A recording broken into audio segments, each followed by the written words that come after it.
On attend en premier lieu des étudiants qui soient très matures dans leur travail personnel, à savoir des étudiants qui fournissent un travail personnel conséquent et efficace en amont, c'est-à-dire que l'étudiant soit capable d'anticiper le cours, de le préparer chez lui, de telle sorte à ce que le temps de cours passé avec l'enseignant soit non pas un travail de transmission de connaissances, mais un travail d'approfondissement des connaissances, éventuellement d'explication des connaissances. Bien entendu, préparer des documents à l'avance, c'est une compétence qu'on exigera des étudiants par la suite dans leur vie professionnelle de toute façon.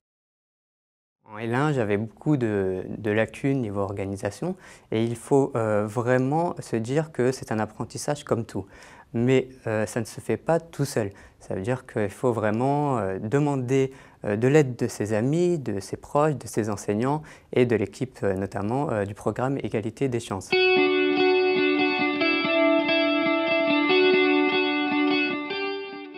Au niveau du parrainage qui est proposé par l'équipe Égalité des chances, je trouve que c'est une vraie opportunité qu'il faut vraiment saisir à tout prix.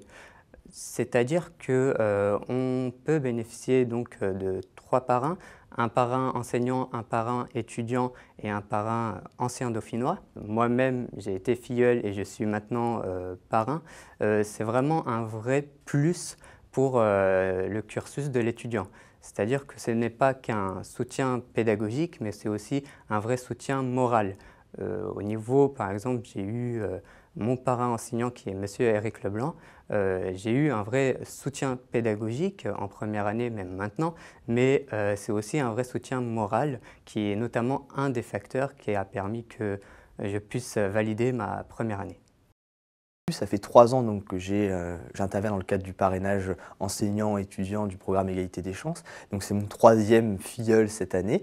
Les expériences ont toutes été différentes, toutes aussi enrichissantes, plus approfondies pour certaines que d'autres. J'ai été ravi d'apprendre que mon premier filleul, donc Daniel Vanassi, a obtenu sa licence 3 de gestion l'an dernier de fort belle manière et a également candidaté à des formations de qualité pour son année de Master 1, pour lesquelles j'ai été ravi de le recommander.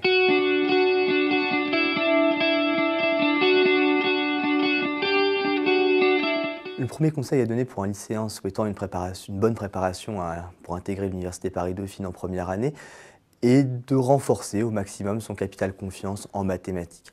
En effet, après 3 ans d'observation, entre guillemets, des étudiants intégrant Dauphine en première année, cette matière, les mathématiques en l'occurrence, joue un rôle fondamental dans la réussite de l'étudiant d'une part, mais surtout dans sa capacité à bien appréhender la première année, l'appréhender avec sérénité. Autre point essentiel, il est à mon avis important que l'étudiant développe dès sa classe de terminale une participation active en cours, en ce sens qu'il doit être acteur du cours et non pas simplement récepteur d'informations.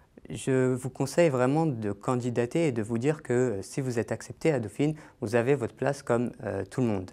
Il faut se dire aussi qu'il faut profiter de l'opportunité qui vous est donnée, notamment avec le programme Égalité des chances. Donc il ne faut pas s'auto-censurer et vraiment profiter de chaque minute qu'ils vont vivre à Dauphine et il faut vraiment s'ouvrir aux autres.